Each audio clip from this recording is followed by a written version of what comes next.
welcome back to another episode of Creating Magic. Today is May the 4th, so we're celebrating all things Star Wars. I'm Dani. And I'm Paula. And today we are here with Ian. Ian, why don't you introduce yourself and who you are and a little bit about like your socials and such? Cool. Yeah. So my name is Ian. I am somewhat known on some social media, mostly TikTok, but also Instagram, Facebook, YouTube as the Nerdiest Stepdad. And that kind of came about because I, in 2021, I got married. Sorry, 2022. Oh my God. I got married and she has 2 kids. And I was just so excited. I have always wanted kids, and I became a stepdad, and it was just such a rewarding journey. And a really, really cool bonus of that whole sequence of events is that they are super nerdy too. I have always been a nerd, mostly Star Wars nerd, but also Marvel and Harry Potter for a while. And the boy, he's 10 now. He is super into Star Wars and like Halo and military themed movies and things. And not his 9-year-old sister is super into Harry Potter. So, and cats, and I have 2 cats. So I had instant ins with both of them. And we watched Star Wars together and Marvel movies and Harry Potter and all the nerdy stuff. And so we started just making some funny videos about Nerdiest Stepdad. And now we do family D&D games and all kinds of nerdy stuff. And we're just having a blast. Man, you are living the nerdy dream. I love it. I love it. It's like you got married, you got kids, and they're nerds. Yes. It doesn't get better than that. Like, I am so excited that Lennon kind of loves like Harry Potter, and Jude's like super into the Mandalorian. He's more into Grogu. He doesn't let me call him Baby Yoda anymore. But Grogu so like birthday party's happening, right? Yes, it's totally happening. Yeah, it's so great. But yeah, so like that for me is like the best part about being a nerd is like when your kids love the things you love. It's kind of like when you're into a sport and they love that sport. The baseball thing did not work out for us. It's very sad, but we'll be okay. Oh, you want to know about this too? Well, let me tell you about it. Let me tell you, yeah. How long do you have? Yeah. So since it is Star Wars Day, why don't you tell us like your Star Wars origin story, like how you got into it and how it's grown from there? I would love to. So the earliest memory I have of Star Wars. So I'm going to age myself. I was born in 1988. So my dad, I think my dad more than my mom. My mom had like a special place for Star Wars, but my dad was pretty into Star Wars, and they were classics that he saw in the theaters. And my earliest memory is he was like, "Do you want to watch this movie?" And all I saw was like a picture of Yoda, and I was just in general kind of scared of monsters, so I didn't know what I was looking at. And he's old and green and wrinkly and creepy, and I was like, I guess. And then he showed me the first one, and then I was like, oh my God, this the is original amazing. First one or the first? Oh, sorry. Yeah. No. This was in the 90s. So this was the original episode 4. Because that's what that is. Yeah. So that was episode 4, and then I was like, oh my God, this is amazing. And then he showed me 5 and 6 and the whole trilogy, and from then on I was all in. And then it was only a few years later that we started seeing advertisements for the origin story of Darth Vader. Like, I remember the first poster I saw was just little young Anakin walking through the desert with the shadow of Darth Vader like extending from him. I remember that. It's iconic.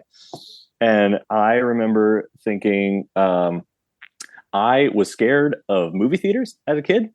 And I was still scared. Like, we all went to see episode 1 in theaters, and we liked it. It was just like, there were scary parts for it was a 4th or 5th grader at the time. And there were just some action scenes that were a little scary. And I remember I remember being super sad when he was leaving his mom in the theater.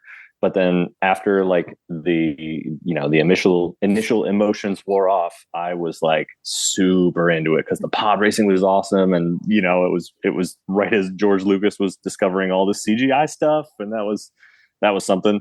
And so since then, like when episode 2 came out, I was obsessed. When episode 3 came out, I was obsessed, and that was right when all these video games started popping up. Like we had Star Wars Jedi Starfighter, we had Star Wars Battlefront, and there was just enough out there that my brother and I could just sink into the world of Star Wars, and we did, and we never came out of it. I love that. I love it. So I want to tell you that when you said I'm dating myself here, I just want you to know that I saw Return of the Jedi in the theater. Yay, that's so cool. Okay, like that. I'm so jealous. Every time somebody's like, oh yeah, like I have like the set and and I'm like, I like actually my brother went like dressed up. I went as like Princess Leia. I have to find those pictures. Yes. That's so cool. They're like, because my mom made the costume. My mom's a seamstress, so she always made us like awesome costumes. But yeah, like I wouldn't say that I was like a huge Star Wars fan. I just loved it, right? It's like you can't not love it. I can't imagine like my childhood without it. I was not a huge fan of like the original, the episode 1, 2, and 3. I didn't. Oh yeah, the prequels. It's a little weird for me. I don't know.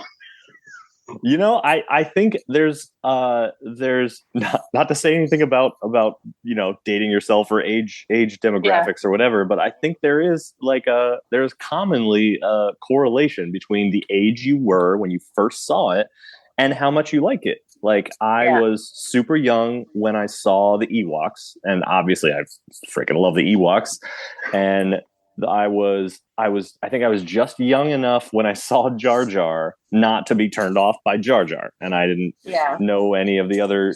There are issues. I think that I'm like right in that range too. Whereas like as a kid, it was like, oh, that's so cool. Like and he was seeing CGI, you don't see goofy. it with the way you go back, and you're like, wait, what did I just see? Right. It's kind of like now when you learn stuff that was like a little bit like, oh, you're like, oh my God. It's like we had this discussion before where you watch like a TV show or something like that you're like, oh my God. Like, and I think that shows growth. That to me is like, as long as you can see what's wrong with it, then it's not okay, but you should be able to tell what's wrong. As long as you can recognize it. Yeah. And like, I think that's what's important about when you watch it with your kids.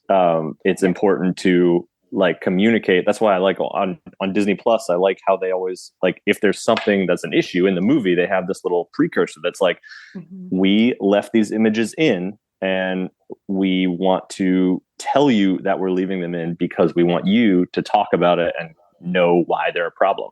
And so I think that's important. Like when we're showing Jar Jar and Star Wars to the kids or Harry Potter or anything, really, you got to talk about the important things that are issues. And that's kind of one of the responsibilities of nerdy fans when you're adults and parents. Yeah, for sure. So Ian and I have known each other for quite some time. I started to do the math and then it hurt my brain, so I stopped. It would have been 2004 because the year of Titanic was, I was a senior in high school. That's why I can easily do that. Oh, okay. No, that's the only reason, because it was the year I graduated high school, and Titanic, I got back on stage not as a tech for that show. Oh, because I was getting ready so I know that year very specifically. But we haven't really talked, but then I started seeing that you were cosplaying. And I'm like, this I know. Like, this makes sense to me. I did follow you because you did a lot of singing stuff. We don't like. I saw you seen your stuff, but I was like, this I can talk to him about. The Beskar came up, and it was how? Because is Mando your first cosplay? Yes, the first. I would say it's not. I wouldn't say it's my first costume. Like I have a few. There's a few goofy Target costumes lying around for Boba Fett and Captain America and stuff. But this is the first one where I'm like, I want to build this costume and I want to go to conventions and I want to join the 501st Legion or the Mandalorian Mercs, or I want to be a part of a community that is about cosplaying. This is the first one. This is the first character that I have just identified with so strongly that I just want to be him all the time. So what led to that and like your decision to go all in, because it's not an easy cosplay? No, and especially even within the Mando Mercs community, like I'm part of some Facebook groups, and it became very clear to me that I picked the most difficult one. It was like I'm getting all these comments, and because within those groups you can do almost anything. You can make your own Mandalorian, like you can design your own armor, and as long as it fits within their guidelines, it works. But for the canon characters, it's the requirements are so stringent. It's fun. It's challenging, but it's fun. I'm in the Ahsoka and the Rey group. Oh, wait a second. So there's cool. guidelines. Oh, yeah. Yeah, there's like explain rules, a little like, what like the Harry Potter community doesn't have this. Can you explain a little like what 501st and such is? Yeah, definitely. So disclaimer, I am not in the 501st. I want to be in the 501st. I am familiar with their websites and their costume reference library requirements and things for Mando. But your costume has to look very close to screen accurate. And that is if it doesn't fit you the right way, like if it's not, they're accepting of all body types and things like that. But if the armor is not the right size for your body, that will be a problem. If it's not like the right color, like the flight suit, like if it's not the right type of material, if it doesn't have the right, like if the armor doesn't have this particular detail on it from the episode that your left shoulder is from, then that's a problem, because it doesn't match with what's going on in the story. So there's very particular details about these costume requirements that you have to figure out, and you have to match, and you have to the idea with these groups is that they are so like unified, and they're so, when you see them at a convention, it's them. And the way they achieve that reputation is by having these really detailed requirements for the costume. A fun story about the 501st, when they were filming The Mandalorian at the end of season 1, sorry, you might know this already, but I know it. I don't know if Paula does. I don't. I just finished Mandalorian. Like, I finished it in like 3 weeks. Oh, cool. So I just finished it. Good. This is the way. Yeah. This is the way. I'll watch it again in 1 week. That's so amazing. But at the end of season 1, there's a scene with all these stormtroopers out, and they didn't have enough stormtrooper actors or costumes or something in the area. So they got in contact with their local chapter of the 501st Legion. And the 501st Legion of that area was able to supply both people and costumes that were accurate enough to be in the show. So that episode, when you're watching, you're not just watching like actors and people, you're watching people Cosplayers. from cosplayers from the 501st Legion that built costumes that were accurate enough to be in a Star Wars series. Yeah. That's why like my Rey is screen accurate, and like fabric gets difficult. So one of the things, the term that we use in the Rey group is 50 Shades of Rey, because you have to dye your own fabric to get the right color. Yep. And it's like always this like, okay, this one's too pink, but this one's too brown. What do I do to get it? And like you have to, like when you submit, I haven't submitted because I'm not fully completed yet. When you submit for a Rey, you have to do it in like multiple lighting variations so they can see the coloring on it, because it's not just armor. Yeah, because it's fabric and texturing. Yeah. I actually, when I was in London, so Rey's arm wraps are from a UK pharmacy, and I did a pickup for a bunch of Rays while I was in London. Oh, that's so great. Bandages at I bought out a pharmacy in the UK for a bunch of Ray cosplayers. That's so awesome. Amazing.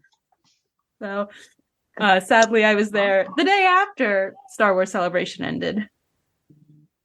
I'm honestly surprised that no one did that exact same thing while they were in town, like before you. Like, I'm surprised that there was already a lot of groups. A lot of them, wow. but a lot of them weren't finding them, and I think it's because Celebration was happening, so everyone was buying stock. I see. 2 years we're all going to Japan. That's what's happening. Oh my gosh. But I had no idea that it was like that. I don't want to say that serious, but I didn't know it was that serious. Like, I had like no idea. Yeah, it's intense. They're stringent, and I think that the coolest part of those groups, I think, is the charity events that they do. Like, they do events where they'll go to like children's hospitals, or they'll have like they call it a troop.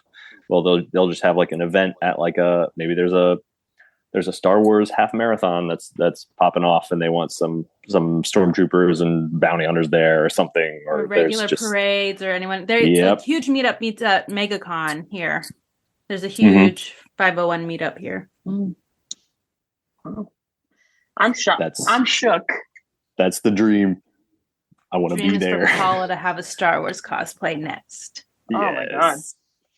You know me, I'm a budget cosplayer. I don't know that I can. I'm getting you to be a Hobbit. I can settle for what 1 year. I'm happy for 1 year because I got you to Hobbit in.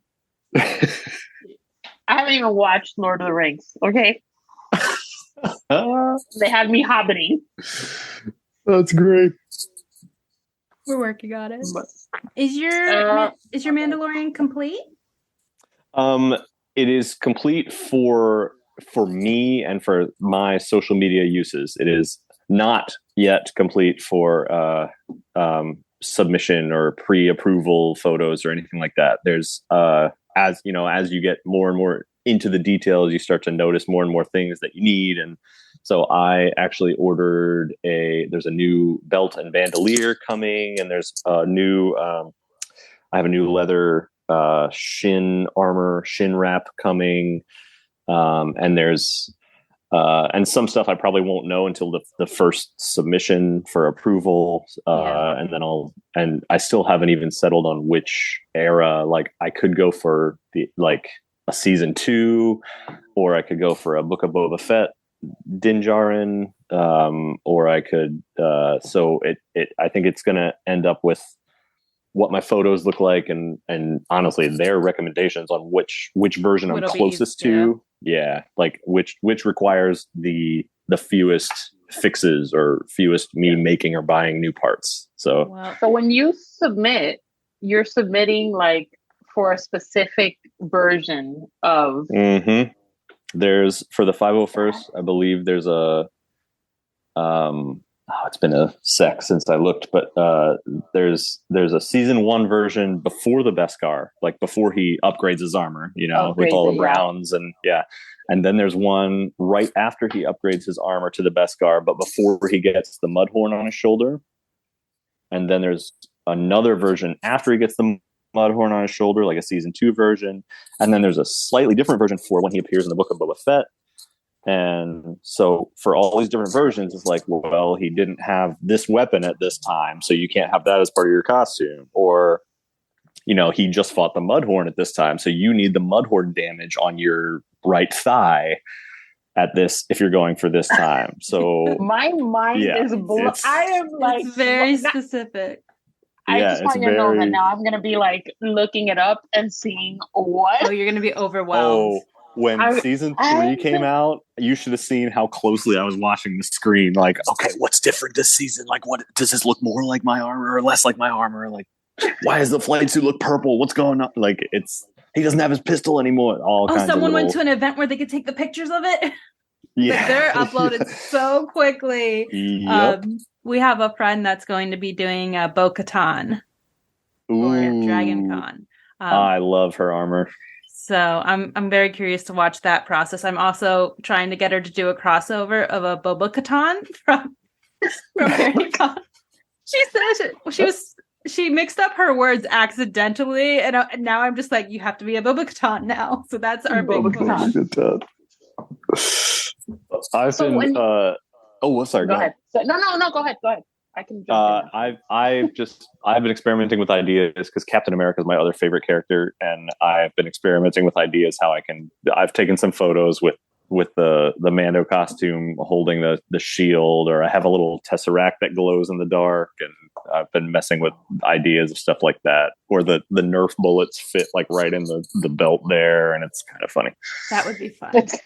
My favorite one at a Star Wars Celebration that I saw is someone did a Buzz Lightyear Stormtrooper. Ooh, I was like, that is I'd so look good. at that. So I like the crossovers. There's a trend that I've seen some people decorate their Boba Fett armor like it's a boba tea, like it's a like it's bubble tea. Yeah, those are always really, really cute. But those people aren't like on the official. No. Those you're definitely not allowed to have any like crossovers like that. I probably fit in that group. Okay, cool. There are variations though, because there is a whole dark gray that can get approved. Really? You can get approved as dark gray. From like the flashback in Rise of Skywalker or whatever, her little force vision. Yeah, it's on the ship with her and Kylo. Yeah. Okay. You can cool. go dark gray. Oh, scary scene. It's creepy. The sharp teeth got me. I was like, oh. So you've been doing family D&D. Let's talk a little about that, because for one, D&D is something I have always been interested in. I just have never been in the right setting. We will be doing a D&D episode in the future with our friend Sarah, the buff Hufflepuff. Ooh, awesome. She is a huge D&D fan, and most of my context and knowledge comes from her or Stranger Things. Oh, cool. That is what I know about D&D. Yeah, I actually do think Stranger Things has contributed massively to a resurgence in popularity of D&D. And then the Disney cartoon.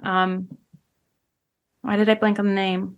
The one with the blue guy and the half invisible dad. Onward. Yep, Onward. Yes, I know that one because the main character's name is Ian.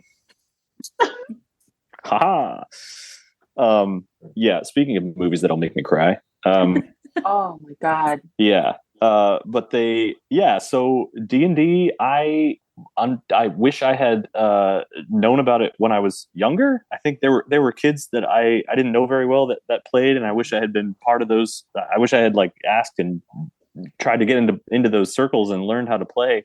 But it's just so cool. I would say the main difference between D&D and other games is that there's not really a limit to what you can do. You are on an adventure, and you like the dungeon master, game master presents you with situations, and you have spells, and you have combat, and you have attacks, and you have skills and specialties. You have this whole character sheet that tells you all that, but you are able to just do what you want. If you want to go check out a building over there, you can go check out a building over there. If you want to go like investigate what's behind this tree, you can do that. If you want to, like, you're presented with problems or challenges or enemies or opponents, and you just kind of there's no limit, or there are rules, but it's always up to is it like the rules are there are no rules? Kind of like, depending on your dungeon master. Yeah. Like he or she, like, they'll have a path for you and they'll have a story for you, but the way that you make it through that story is completely up to you and your party. And so, and you'll roll dice, and like, if you roll high enough, you have successes or failures. But it's not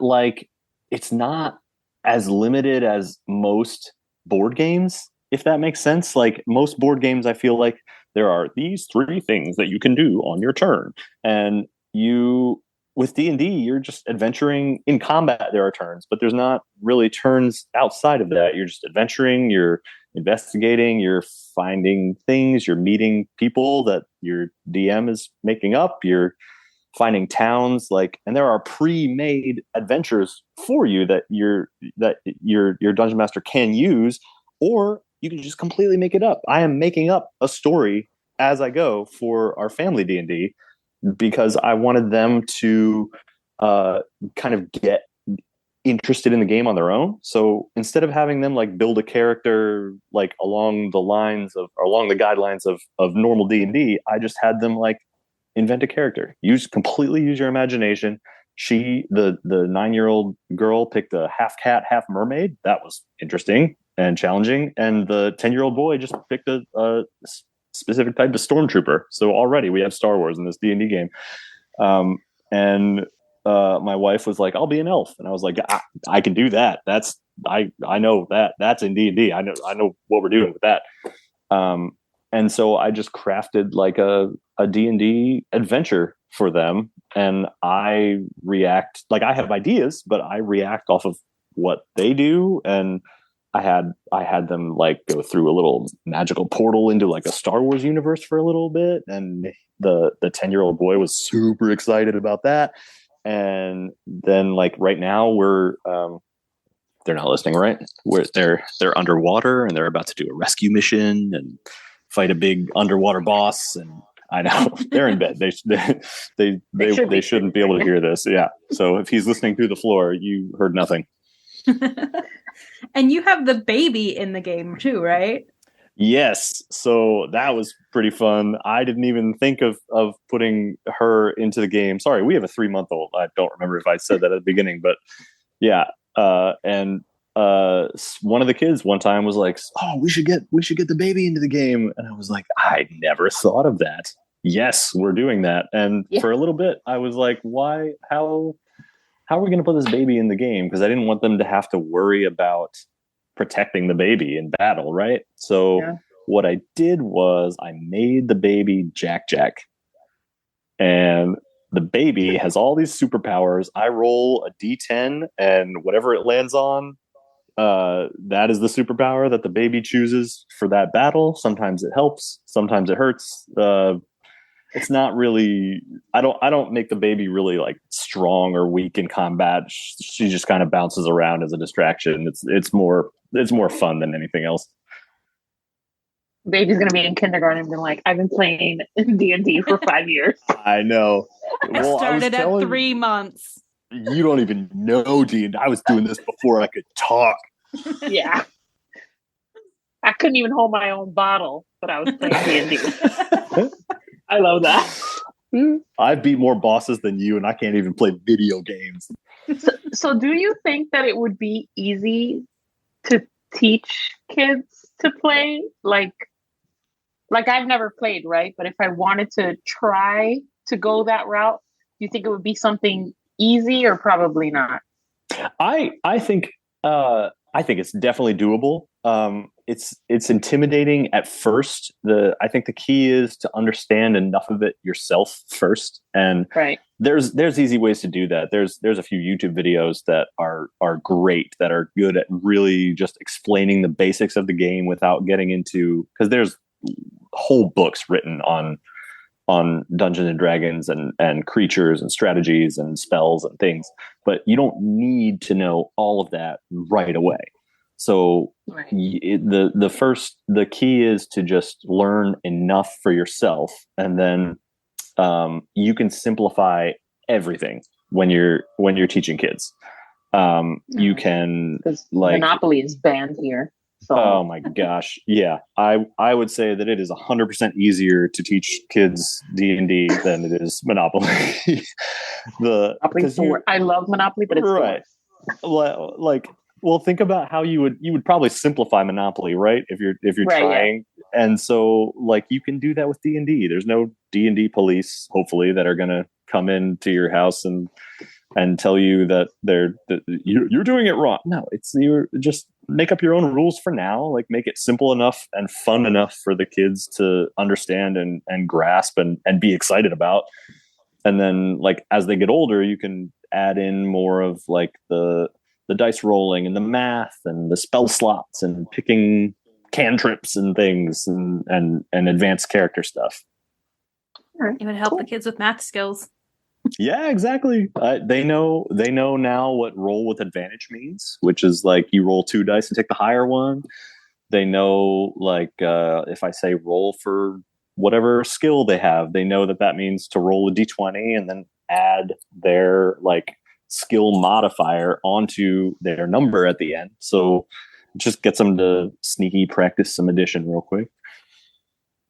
I like it. Sounds like something up your kiddo's alley that's not attached to a video game. Like, I feel like Jude may enjoy that. Yeah, Jude, I think Jude would be the most likely to enjoy something like that. He's the oldest one. Yeah, I think if you can find a way to let them have a little bit of free reign with imagination, it's the perfect game for them to just go crazy. And you'll have to shape them and guide them a little bit along the story, but they'll in my experience, like with my stepkids, they as if you can get them on a roll, they're excited to like be a character where they can decide what they do in the story. I like it. I'm in. I'm ready. I'll send you some YouTube videos. All right. I'm excited to see this happen. I have a question for you. So I'm a new Mando girl. Okay. Yes. I just watched it. Like, I had to wait for the last episode to come out because I had finished everything up to then. Okay. I cried so much at the end of season 2. Okay. And then at the beginning of season 1, he was just back. And I was like, what happened? Oh, okay. So you used my tears like this? This is very common. Very common. All you had to do was watch the Book of Boba Fett. That is what someone told me, and I just started it. So now, but I was like, what? So, I wasted those tears for nothing. Yeah, no, I was destroyed. Okay, destroyed. Oh, yeah. No, rightfully so. That was very emotional. I actually had the ending to that spoiled for me in a Discord group. Somebody, you know how, you know what? There's no spoilers now, right? For season 2, it's fine. No spoilers. You know how Luke comes in? It's a Star Wars episode. Everyone should know what they're getting into. But it was years ago. Okay, so you know how Luke comes in his X-wing and saves the day? Somebody just typed in a Discord that wasn't like a spoiler thread or anything like that. Just a public. It was a Discord where I happened to have notifications on, and the message just said Luke. So on the morning that thing came out, and I was sitting at work like, okay, I guess Luke is in this episode. Great, neat. So, Thanks. And of course, it's like the very end. It's not like he shows up at the beginning and more exciting stuff happens. No, I'm just sitting there knowing Luke's going to show up. Luke's going to show up. Luke's going to show up. So you're just waiting for it. You're like, okay, when's it going to happen? And then when it happens, it was like that less special for me. And I was so annoyed. I think that's the hardest part about like socials and like watching anything is that like almost it's very hard not to get something spoiled. It was Star Trek Picard days. I didn't get on social media until I watched the episode. Oh, I put my phone I literally delete my Facebook app so I don't accidentally click it, and I make sure nothing has notifications that can pop up, and I keep my phone in my pocket as much as I can, like unless I need it for work or something. But I keep my phone away from me, and I do not look at screens that day until I'm in front of my TV watching that Disney Plus. It's hard. It is, and you don't realize it because you like grab it so many times. Like my friend Russell, during one of the big reveals in the Star Trek series, he's like, I've been avoiding everything, and just out of habit, I just opened Twitter He's like, first thing I saw. Never. And he's like, I didn't think about it. I just like naturally was on a break, picked up my phone, hit the button, and yep. Turning off Twitter notifications was probably the best thing that I've ever done for that particular issue. My brother had some stuff even this season in Mandalorian, had some stuff spoiled that just from Twitter, just notificate, like, you know, it just pops up, like, shows you like, oh, you probably care about this person's tweeting, and then that person tweeted like who just appeared in Mandalorian. So how did you feel about the end of season 3? Because I'm gonna tell you how I feel first. Okay. I felt like it was after the way that the second season ended, I felt like it's not bad, but I was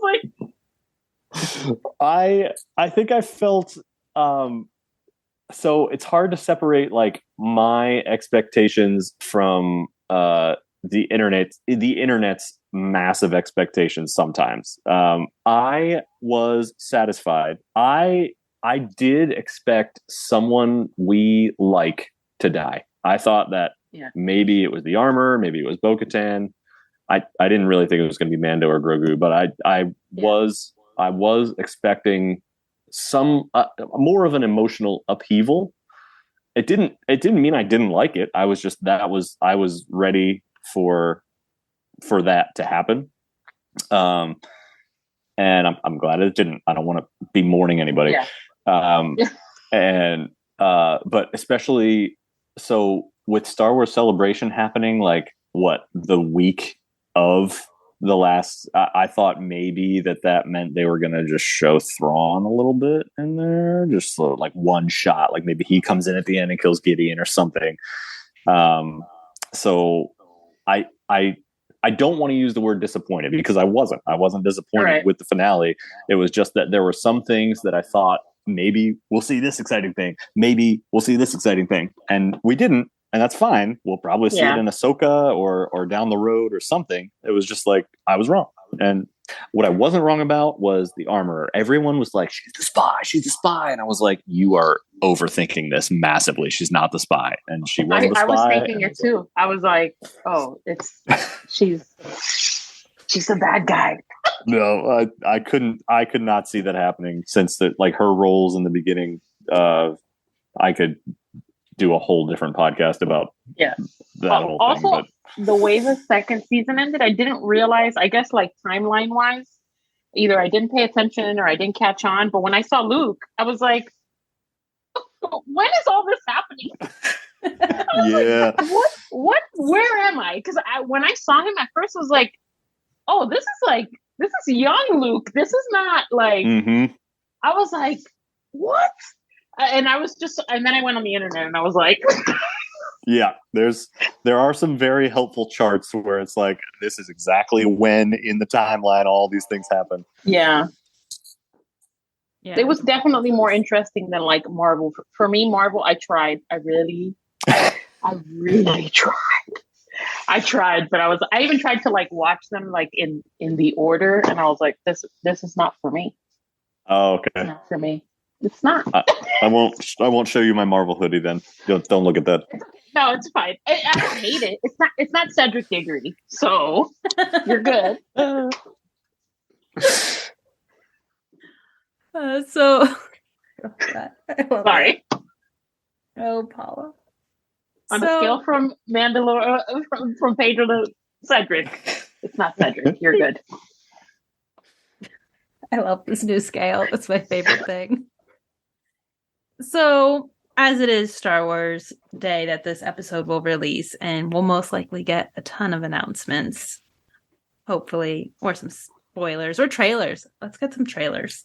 Yeah, agreed. What are you excited for that's coming out? The most exciting thing to me that's coming up is Ahsoka.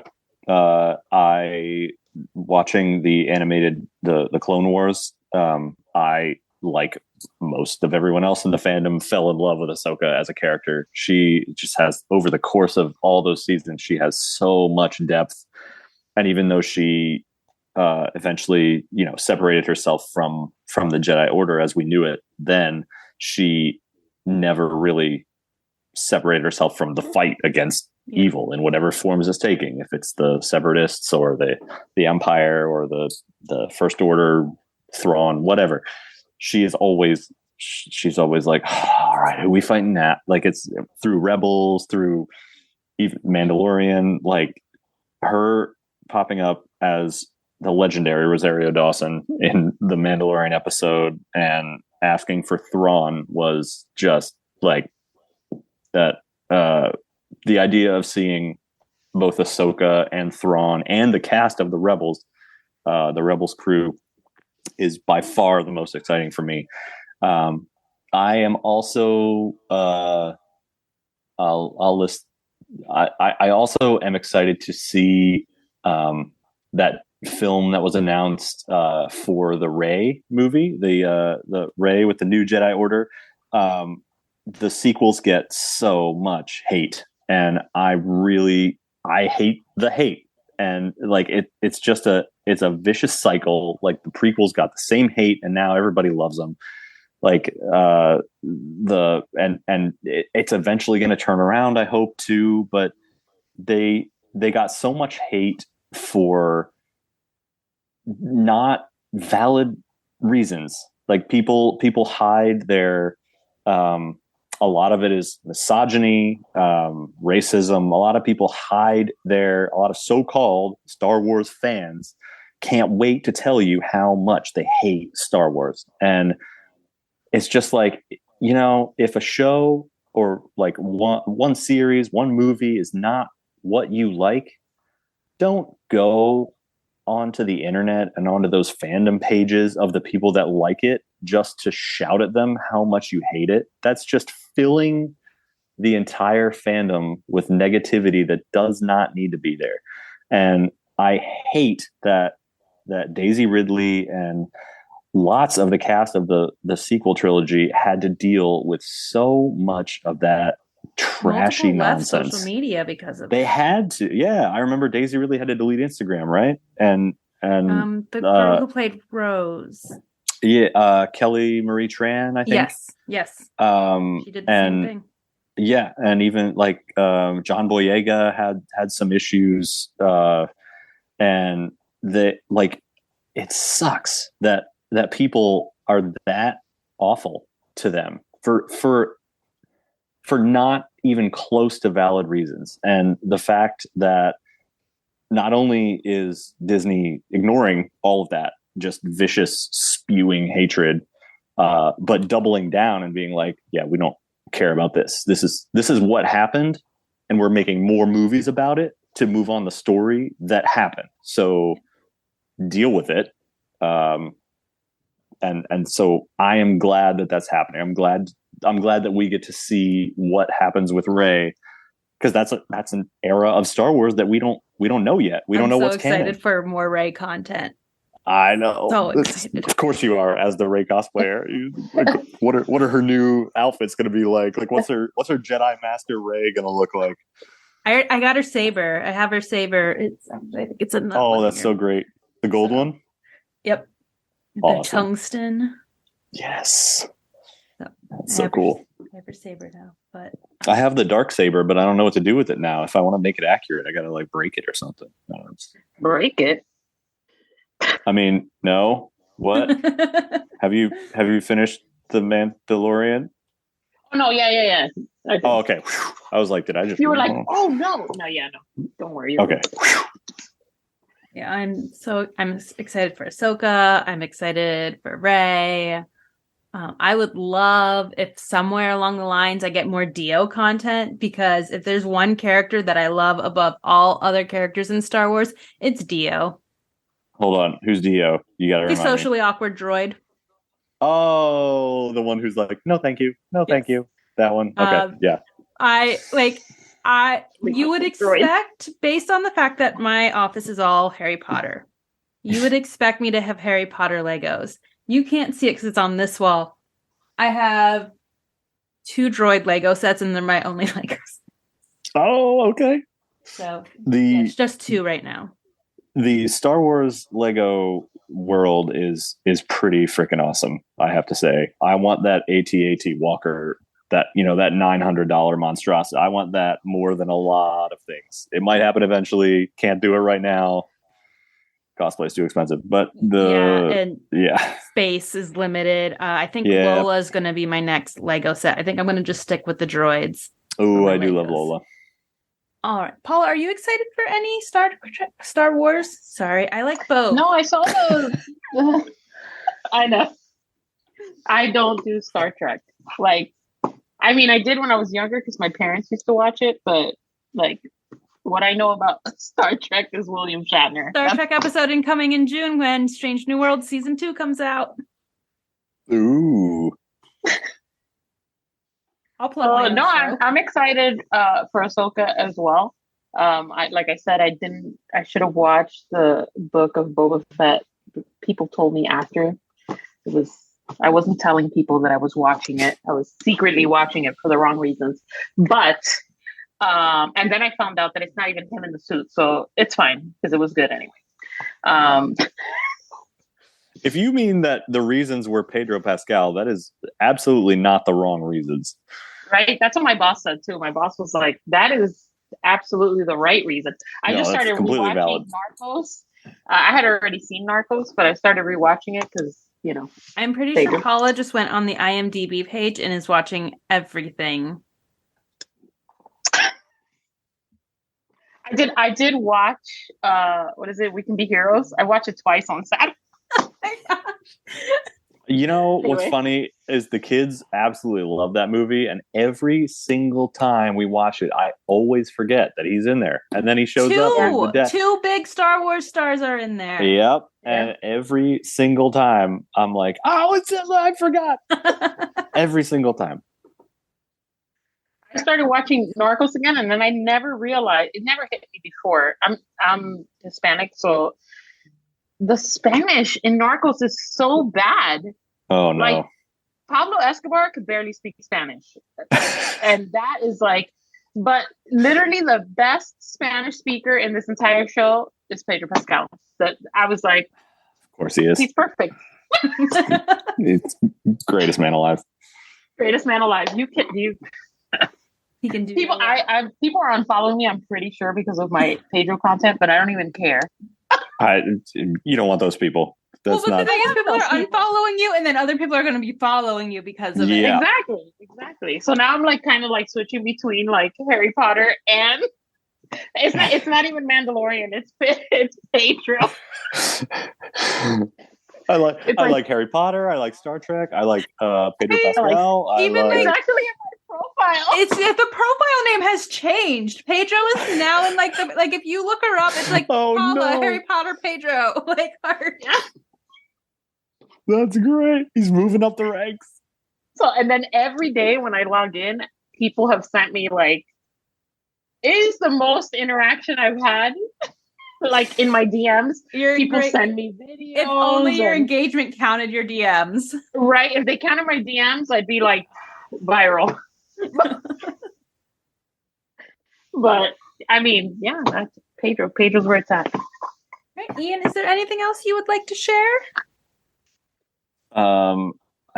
I don't think so. We covered all the stuff that I was going to talk about, I think. Yeah. Why don't you share your social media and where we can find you? Oh yeah. Okay. So it's all variations of Nerdiest Stepdad. I think on TikTok it's Nerdiest_Stepdad. Instagram is just Nerdiest Stepdad, and then both YouTube and Facebook, if you just search the Nerdiest Stepdad, like with spaces and just normal typing, I should pop up. And it's all mostly the same, like short form reels and stuff. But on YouTube and Facebook, we actually just put up our first like family D&D session recap. It's like longer, and we feel like famous YouTubers. We're like downstairs talking about the adventure into the camera and stuff. And I got all fancy with editing it on Premiere and everything. So that was fun. We're going to try and make that a series. That's how I'm going to get my kids. Yeah. Yes. That's how I can get my kids to do anything if I show it to them on YouTube first. Yeah, that is totally. And then Lennon will be like, when are we making our video? When are we making our video? Well, you got to play the game first. I don't know what to tell you. And then Paula, where can we find you? You can find me at Unconceivable. You can find me on TikTok, Instagram, and on Twitch. And I'm going to start streaming again on Twitch. I took a little break, but I will have Hogwarts Legacy as of the day this releases. Finally. Finally. I really need to give in and just get a PS5. That's really what at this point. Why? You're already because I also can't play the new Star Wars game because it released on 5. Oh, just 5? Not PS4? Mm-hmm. You can't get it on 4. God. I heard that you should not get it on PC either. I heard there's a lot of issues for I can't make that playability. Well, I also don't have a PC. I have a Mac. So. Oh, okay. Well, I can't even go there. So. Problem solved. Because that's what everyone would be like, well, just get on PC. I'm like, I have a Mac. Yeah, that will not help you. Me. Nope. No, and I feel like PC, if you're getting like a gaming PC, that's expensive. That's not, it's cheaper to get a PS5. Yeah. Like, just go buy your PS5. And especially if you're not like a real gamer. Like, I don't even have a PS5. My son has a PS5 and he lets me play at night. I can only play at this time because he's sleeping. So, I love when he tells you can't play it. He's like, no, you cannot play. Are you playing when I'm at school? And I was like, no. Wait, so you're all right. So this is good. Are you telling me that I can be encouraged that one day I will have energy to play after bedtime? Is that what you're saying? Oh, you have a 3-month-old. So in a little while you will, and you'll start to realize that at night when they are sleeping is the only time you'll have by yourself. So your stepkids probably don't follow you into the bathroom, but not usually. No. The small one will 100% follow you to the bathroom. Yay! You will have zero privacy. So, so I'm a huge night owl. I don't sleep. Now I'll jump on Twitch and I'll probably be on until like 12:30. Awesome. So. And then you can find me at Mandrakes and Mischief and the podcast at Creating Magic Podcast. And until next time, keep creating. This is the way. This is the way. Now, if you two don't mind, I'm going to bed before either of you come up with another clever idea to get us killed. Or worse, expelled.